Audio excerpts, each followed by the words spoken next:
Hey everyone, welcome to another episode of Coffee and Crypto. Today we have Miles with us, head of research at Blu Ocean Games Guild.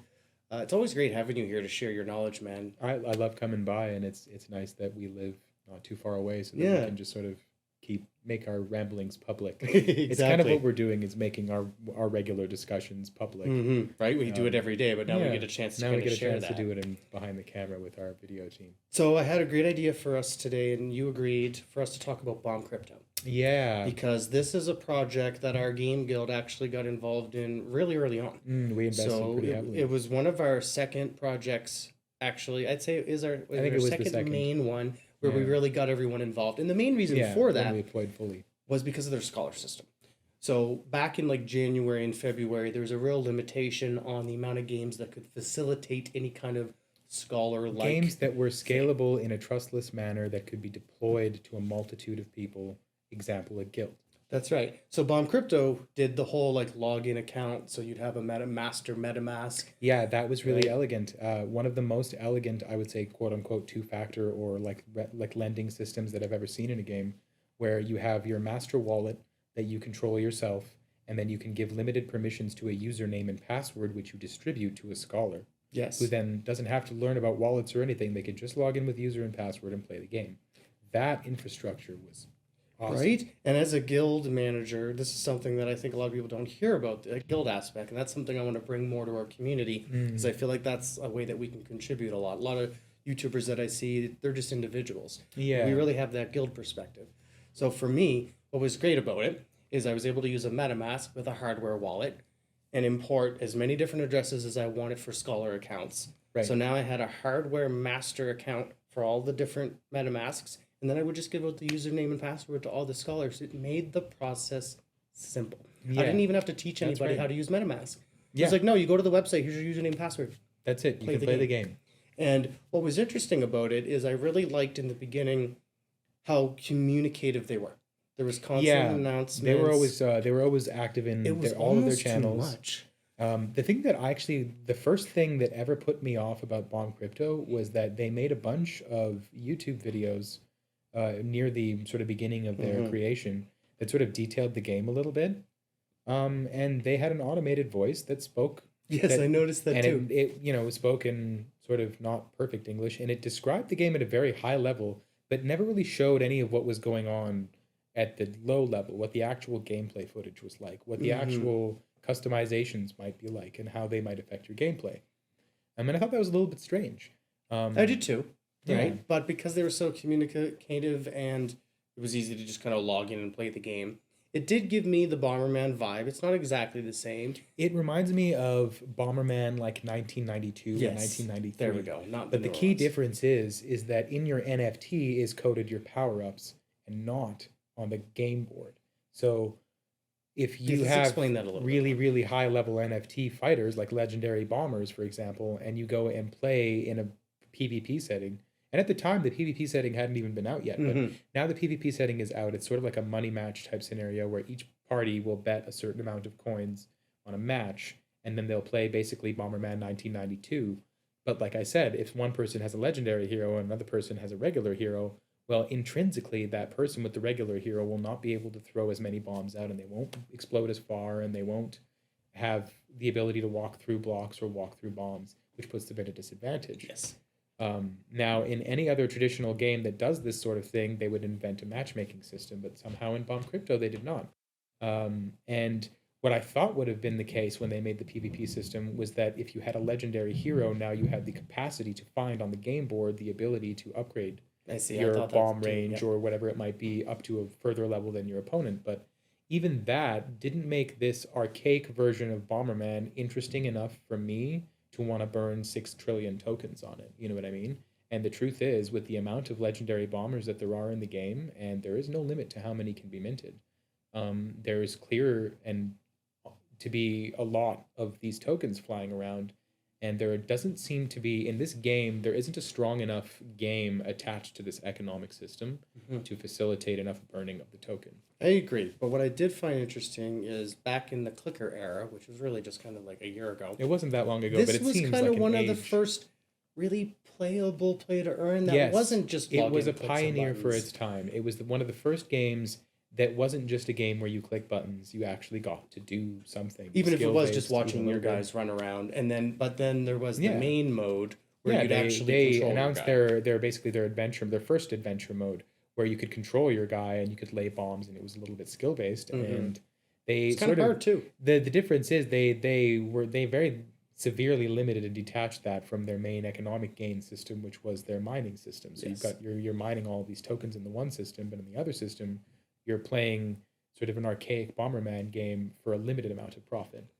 And so it didn't make it very strong as a use case for me because it's like I want this Bomberman game to become more deep and more interesting. It doesn't matter how it looks, but the actual structure of the game itself had to be more interesting to hold my I get you. attention. Yeah, it kind of became, it fell into that clicker Yeah. realm category later. And so if we're talking about the history of Bomb Crypto, it was around that point where the supply of heroes started to really inflate. And these guys were kind of touting that as an accolade, like, oh, we've minted 20 million NFTs, and that sounds impressive. But when you think about it, if there's not 20 million people playing the game, but there's 20 million It's NFTs, dilution. there's dilution of the value of those NFTs. So later on, they decided to create another use case, a burn case actually, for the NFTs, Which where was smart. you would play this Amazon mode, where the earnings were quite high and very enticing. S heroes. Yeah, right? they called them S heroes. You would burn your regular heroes in order to create S heroes, and then you would have to feed regular heroes to those S heroes to keep rest them rested and to use them in this new mode, which they thought was going to be super exciting. And there's going to be And now there's a burn mechanic for the heroes. yeah, it was a burn mechanic, but then when you go into the actual mode, well, it's the same as the other game, where your guys just kind of run around, and the only difference is that sometimes they run around and there's little explosions and or other, things that they have to worry about that might hurt them. And then so it was the same thing, and it wasn't super interesting. And it's like people are looking for the use case for gamify is supposed to be that you make a game interesting and create perceived value. Yes. But if your game is not interesting, then the perceived value will be very low. It doesn't matter how many tokens you have. If Well, the yeah, perceived it was value of about those tokens is low. profitability. And I think that's You know, something that I so- should mention from our game guild. When I seen the Yeah. S hero thing, what I decided to do is that was our stopping point, because I think we had 15 accounts, all pretty much maxed out with full legendaries running. Yeah. And the moment they added the S hero, it was like, okay, now we're going to need to take 5 legendaries to get a guaranteed S class legendary. So now that's 5 times the investment per account. yeah, we're talking about reinvestment at a pretty high level here. And we decided, no, now let's extract some value.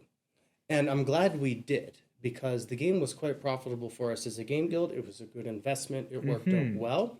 But if we had just kept going, it would have been kind of a race to the bottom, unfortunately. And the reason why it's a race to the bottom is because they have no sort of limits on the number of sort of top tier NFTs that you can earn your way up to. There's no limit to how many of them can be earned up to, first of all. But second of all, once you do earn your way all the way up, there's no risk for those NFTs. That's right. There's no way you can't potentially lose them for any way or shape or form. So eventually, if an unlimited number of people play this game and for an unlimited number of time, what's going to happen is you're going to end up with an unlimited number of legendary heroes, and they won't have any more value than the other. And what I did like is they were constantly, like, just like a lot of projects, they were kind of new and trying to navigate Yeah. tokenomics and figure it out.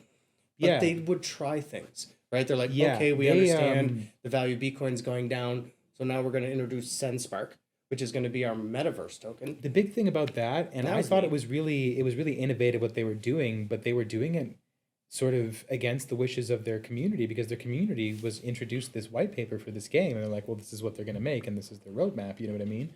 And now suddenly they, without any real disclaimer, they just started making intrinsic changes to their white paper and announcing changes to the game that were not sort of talked about before, that seemed like emergency patches, you know what I mean? There was a couple of those, yeah. And then there's also, some people will say that maybe they were not managing their minting of tokens very well, and there's obviously an unlimited number of Bitcoin that can be minted, so that's a little bit of a scary thing when you think about it. But they did stop that once they introduced the Ultimately, SendSpark. Then they stopped the minting of Bitcoin. Yeah. Other than you can still get it through the. That's right. the- They eventually learned, and ultimately that's where the headspace of a lot of the community was at too. They're trying to figure out what's the most, sustainable economic system that we can build and then try to But it was hot fixes and as the they went. concept is to put a video game on top of it and make that Yeah. work, you know what I mean? And they had done that in theory, and their economic system was, I would say, 60% proper out of 100, you know what I mean? If they managed to make a burn use case for those top level heroes, and if they managed to limit the number of tokens from the very beginning and the amount of profitability from the very beginning, they probably would have created a bit more of a healthier economic system. But then the last puzzle piece, the most important puzzle piece, is having a game that is fun enough to play that people will keep coming back, and a burn case for their tokens so that people will keep burning tokens and playing the game in order to have fun as well as to earn, you know what I mean? And that's what sets apart all of the like really healthy concepts and or projects that are going on right now from the ones from the past, like bombcrypto, which were good for a while there was a lot of participation, but when the participation wanes, so does its value, and its value was its key factor. Yes. You know what I mean? So, but popularity could come back. They could add new things. Oh, sure, yeah. That is They kind of definitely something that's could fix interesting. it. They went, oh, bombcrypto 2. Now, that surprised me. honestly, the truth is, I really, really have my fingers crossed that they do make bombcrypto 2 in a way that's proper and it brings life back to bombcrypto 1, because obviously we're invested in bombcrypto 1. We want to see it succeed. I didn't hate the game. It was actually pretty fun to play Bomberman 1992 style game, you know, again, because I actually loved that when I was a kid. But my confidence rating, if you go and check my report, you'll see that my confidence rating for that is actually pretty low. I'm not super confident that it's actually going to happen, because I've seen what they laid out for their white paper in bombcrypto 2. And what it appears that they're doing is taking all of their lessons from the ups and downs that they had with bombcrypto 1 and applying them to this new bombcrypto 2, which is taking place on a new network with potentially new people who have not heard of bombcrypto 1 or didn't participate. But then what about all the OG holders exactly. from bombcrypto 1? What about the holders from bombcrypto 1? The only way that they will garner any value from this is by the value of SenseSpark being tying them to the two of them together, and then the value of SenseSpark SenseSpark going up, you know what I mean? But it's on a different network, so can that, you know what I mean? Is my confidence that that can be reconciled very high? Not really, probably 50 or 60%, which is why the game has the rating that it's got. But is it impossible? Absolutely not. Nothing's impossible. And this space travels so fast that who knows what they could be working on that we don't know about. That's true. And I like the idea of the SenseSpark having a use case in their metaverse and all these other games that are going to come. It gives me hope that they're actually going to continue and persevere with their metaverse, and that the further projects in their metaverse will be more fun. What was that space game? There was I want to talk about a game. Yeah, this is actually really interesting because when I first researched the game Space Crypto, I thought that it was related to the SenseSpark metaverse. But the truth is, it's not. It just follows an economic system that is very similar to SenseSpark's economic system because the CEO of SenseSpark is an advisor on their team. So it's clear to me that some team approached the CEO of SenseSpark and said, hey, we want to do what you're doing with our team. And he said, well, I'll advise you and teach you how to make a game that works like the way that my game works. Well, it's funny. A lot of people in the community were confused about that. So a lot of people saw that and thought, is this a bombcrypto clone? And they saw the CEO's name there. And so they got really confused and actually a little bit fuddy, and I can't blame them because they actually did end up making an economic system very similar to bombcrypto's. And it's also quite inflationary like bombcrypto's is because there are no upper limits for a lot of things. The difference is they did manage to introduce a 2-token system from the get-go as opposed to a 1-token system. I don't know if it's really, really helped to retain their value. I don't know what the power level is of the governance that's attached to the 1 token that you use in the game, because there is a token in the game that does imply a certain amount of governance. I don't know how much governance you get. So I don't know how much the player base has power to change the system. And if it's at an intrinsic level, that's good because they could change the system into a way that it becomes profitable again. But if it's not, then it'll be at the whims of the development team, and who knows what they might do, right? So well, and it's interesting. Like I have been keeping up with the game though, and it actually is a little bit more fun than I was first expecting it to be. And it's clear to me that they are trying to develop it into a game not unlike Star Fox, where you take the cockpit of a ship and you're flying around trying to defeat bosses, which would be pretty fun. That fun factor would be the missing link that bombcrypto didn't have. Bombcrypto was not quite that fun, but if anybody ever played Star Fox for like the Super Nintendo or the N64 or whatever it was pretty fun to fly around in a ship and you had like bombs and you could shoot your blasters and you're navigating around the obstacles and stuff. It was the great. Fun factor seemed higher there. The fun factor seems that's like a 70 or an 80% for me.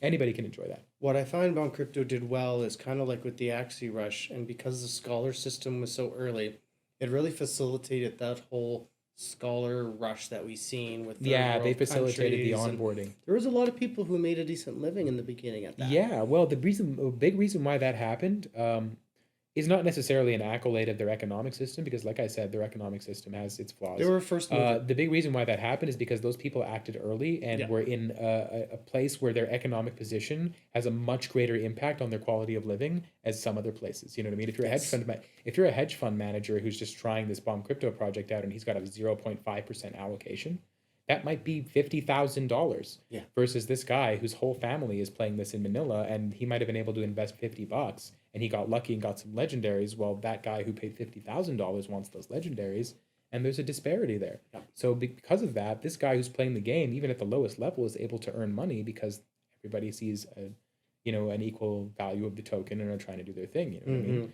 So the ones who won in the end, who made the most money, the best in the end, were the ones who were able to grow their system the fastest Yes. and earn before everybody else earned. And not continuing to keep investing, because that's kind of the Yeah. thing that we learned as a game builder. Yeah. There's a certain give and take. Like, Well, yes, that's you need also a to fault of their progress. team too, because their team introduced a lot of That's ways right. for us to reinvest, but they never introduced a way to.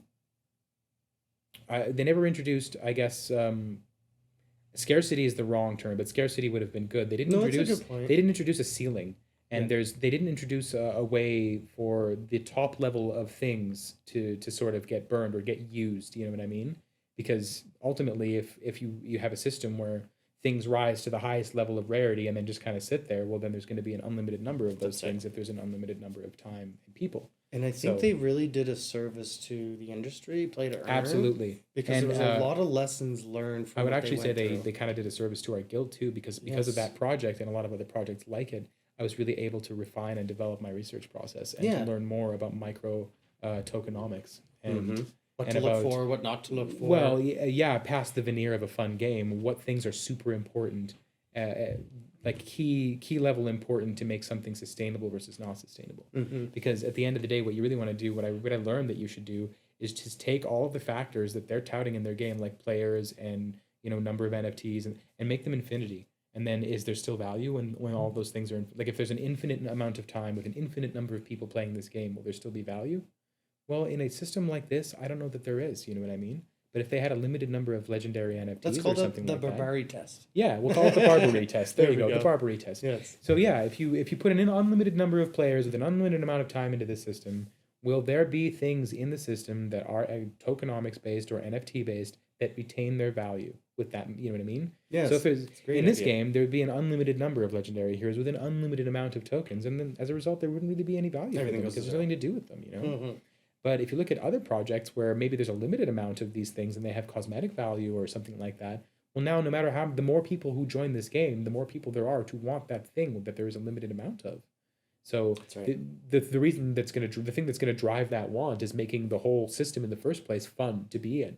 So if they made this game like a really, really cool 3D Bomberman game with a bunch of, maybe it's like based in Unreal and you have a bunch of different kinds of bombs that you throw like grenades and you can like jump around and stuff like that. That would That'd be be way more cool. engaging than the current game that they've got.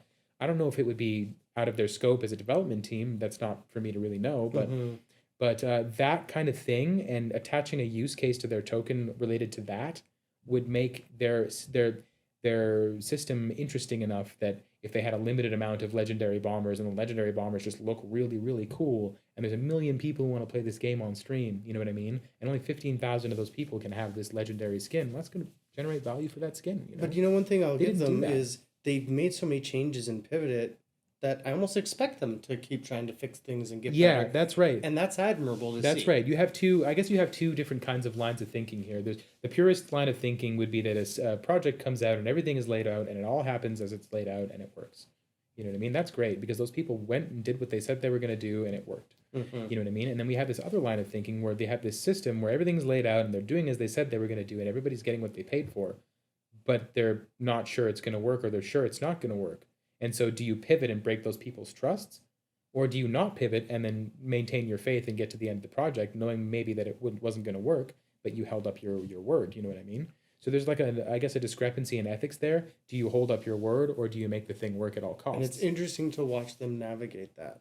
The way that most projects are navigating it is with a proper governance system. Yeah.